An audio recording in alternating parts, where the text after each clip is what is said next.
दोस्तों स्वागत है आपका आज की बेहद बड़ी और महत्वपूर्ण खबरों में।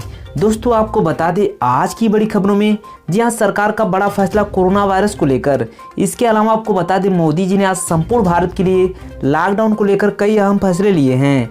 जी हाँ इसके अलावा आपको बता दें लॉकडाउन 4 में क्या क्या छूट मिलेगा इसके बारे में भी बताएंगे। जी हाँ इसके अलावा आपको बता दें अब आपको ट्रेन से यात्रा करना है तो आपको आरोग्य सेतु ऐप इंस्टॉल करना होगा। इसके अलावा आपको बता दें एक बहुत ही खतरनाक तूफान आने वाला है। जी हाँ जानेंगे सभी खबरें विस्तार से। तो दोस्तों आज हम आपको इस वीडियो में इन्हीं सभी महत्वपूर्ण खबरों के बारे में बताने वाले हैं, तो वीडियो को ध्यान से आखिर तक देखते रहिए ताकि आपसे कोई भी जानकारी मिस ना हो। तो दोस्तों आगे बढ़ने से पहले एक लाइक कर दीजिए। चलिए जान लेते हैं चीनी बीमारी के आज की ताज़ा अपडेट के बारे में। आपको बता दें भारत में संक्रमित मरीजों की संख्या लगातार बढ़ती जा रही है और यह संख्या 90,927 के ऊपर पहुंच चुका है, जिसमें से 34,109 लोग ठीक होकर अपने घर जा चुके हैं और 2,872 लोगों की मृत्यु हो चुकी है। इसी के साथ बढ़ते इस वक्त की अगली बड़ी खबर की ओर। पीएम वित्त मंत्री ने 20 लाख करोड़ नहीं जनता को 13 जीरो दिए कांग्रेस। जी हां प्रधानमंत्री नरेंद्र मोदी द्वारा इस सप्ताह राष्ट्र के नाम किए गए संबोधन में कोरोना वायरस महामारी से निपटने के लिए 20 लाख करोड़ रुपए के विशेष आर्थिक पैकेज की घोषणा की गई थी। इसके बाद बुधवार से लेकर रविवार तक वित्त मंत्री निर्मला सीतारमण ने 5 चरणों में इन विशेष पैकेज का बंटवारा करते हुए तमाम ऐलान किए। हालांकि कांग्रेस पीएम और वित्त मंत्री की इन घोषणाओं को सुनने के सिवाय कुछ नहीं मानती। कांग्रेस नेता रणदीप सिंह सुरजेवाला ने केंद्र के इस पैकेज को केवल 13 जीरो बताया है। सुविधाएं न मिलने से भड़के प्रवासी मजदूरों ने किया हंगामा, टायर जलाकर जाम किया दिल्ली आगरा हाईवे। जी हां दिल्ली आगरा हाईवे पर रविवार को मजदूरों ने जमकर हंगामा किया। सीमा पर रोके जाने से गुस्साए लोगों ने हाईवे जाम करके हाईवे पर आग लगा दी। वहीं मजदूरों का कहना है कि वे 2-3 दिन से भूखे प्यासे हैं, उनके लिए कोई व्यवस्था नहीं की जा रही है और अब पैदल भी नहीं चलने दिया जा रहा है। शनिवार को औरैया में हुए भीषण सड़क हादसे के बाद सरकार ने श्रमिकों को जहां आए वहीं रोककर खाने पीने की व्यवस्था के निर्देश दे दिए थे, जिसके बाद दिल्ली से आ रहे मजदूरों को मथुरा और आगरा जनपद की सीमा में रोक दिया गया।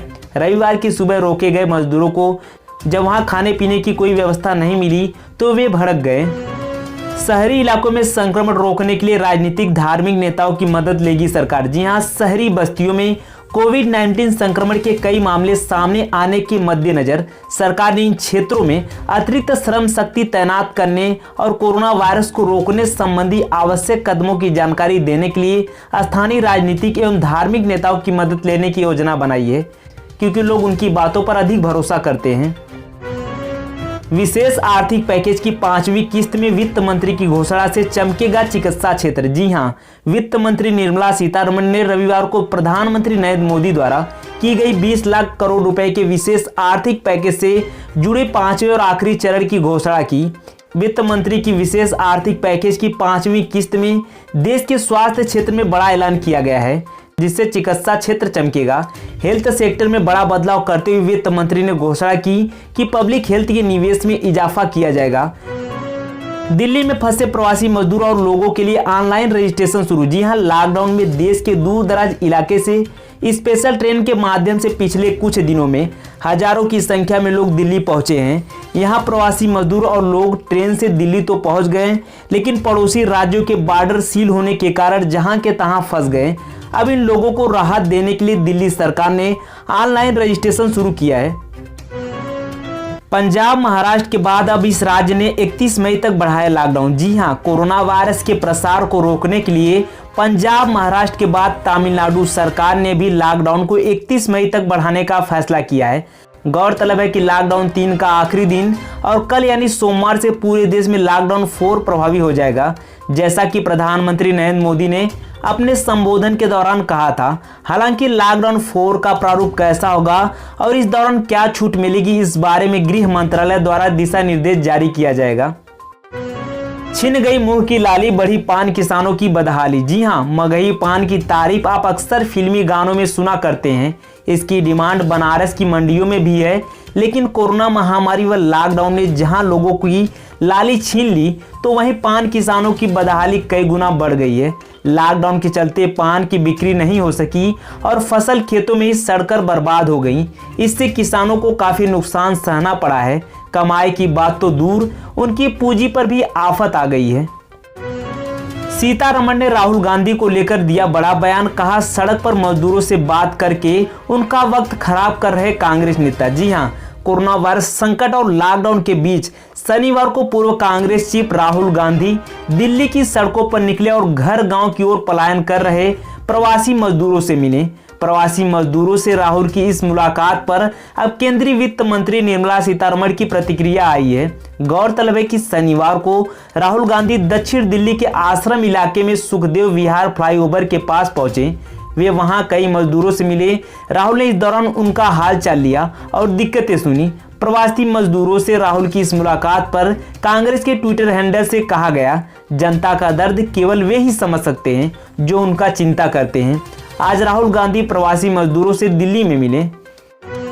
कर्नाटक में रविवार दोपहर तक कोरोना संक्रमण के 54 नए मामले दर्ज, अब तक 37 लोगों की मौत। जी हां, कर्नाटक में रविवार दोपहर तक कोरोना संक्रमण के 54 नए मामले सामने आए हैं, जिसमें राज्य में कोरोना संक्रमित मामलों की संख्या बढ़कर 1146 हो गई।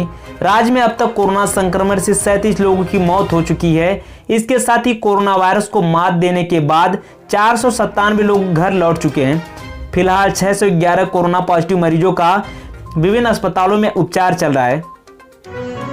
लोगों को घर पहुंचाने के लिए बसें तैयार, योगी सरकार दे संचालन की अनुमति। प्रियंका गांधी। जी हां, कांग्रेस महासचिव प्रियंका गांधी वाड्रा ने प्रवासी श्रमिकों के पैदल अपने गृह नगर की ओर निकलने की व्यथा पर केंद्र व उत्तर प्रदेश सरकार से जल्द मदद मुहैया कराने की बात कही है।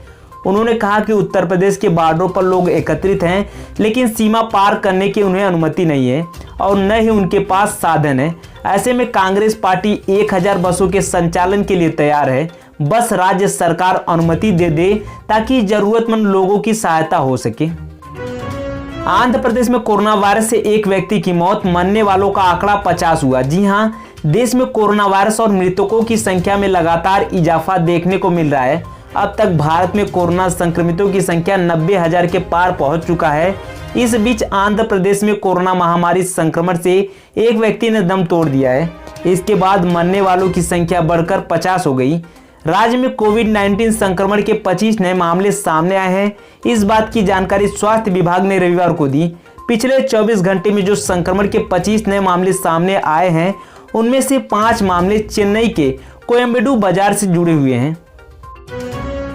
मध्य प्रदेश में भाजपा ने शुरू की उपचुनाव के लिए कदम ताल, सरकार के भविष्य का होगा फैसला। जी हां, मध्य प्रदेश में आगामी समय में 24 विधानसभा क्षेत्रों में उपचुनाव होने वाला है और यह उपचुनाव सियासी तौर पर अहम है, साथ में सरकार के भविष्य का फैसला करने वाला भी होगा।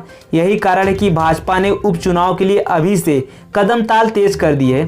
राज्य में 1.5 दशक तक भाजपा सत्ता में रही, मगर दिसंबर 2018 के विधानसभा चुनाव में हार का सामना करना पड़ा।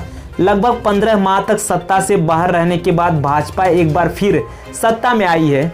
कांग्रेस के 22 नेताओं ने बगावत कर कमलनाथ सरकार को सत्ता से बाहर किया और पूर्व केंद्रीय मंत्री ज्योतिरादित्य सिंधिया की अगुवाई में भाजपा का दामन थामा।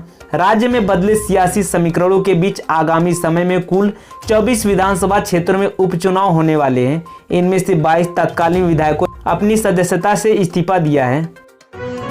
मध्य प्रदेश में 6500 कैदियों को किया गया रिहा। जी हां, कोरोना वायरस की महामारी के मद्देनजर जेलों में भीड़ कम करने के लिए उच्चतम न्यायालय द्वारा सभी राज्यों एवं केंद्र शासित प्रदेशों को दिए गए निर्देश के बाद मध्य प्रदेश के जेलों से करीब अब तक 6500 कैदियों को रिहा किया गया है। मध्य प्रदेश जेल उप महानिरीक्षक संजय पांडे ने रविवार को पीटीआई भाषा को बताया कि कोविड-19 के मद्देनजर जेलों में भीड़ कम करने के लिए उच्चतम न्यायालय के आदेश का अनुपालन करते हुए मध्य प्रदेश में करीब 6500 कैदियों को पेरोल एवं अंतरिम जमानत पर रिहा किया गया है। चीन ने भारतीय सीमा को पार कर लगाए टेंट, 1962 जैसे हालात बना रहा चीन। जी हां, सिक्किम में भारतीय सेना से झड़प के बाद चीन कतई मानने को तैयार नहीं है। ऐसा लग रहा है कि वह आक्रामक रूप से अपनी विस्तारवादी नीतियों को बढ़ावा देने में लगा है। बीते कुछ दिनों से चीन ने वास्तविक नियंत्रण रेखा के आसपास सैन्य गतिविधियां तेज कर दी है।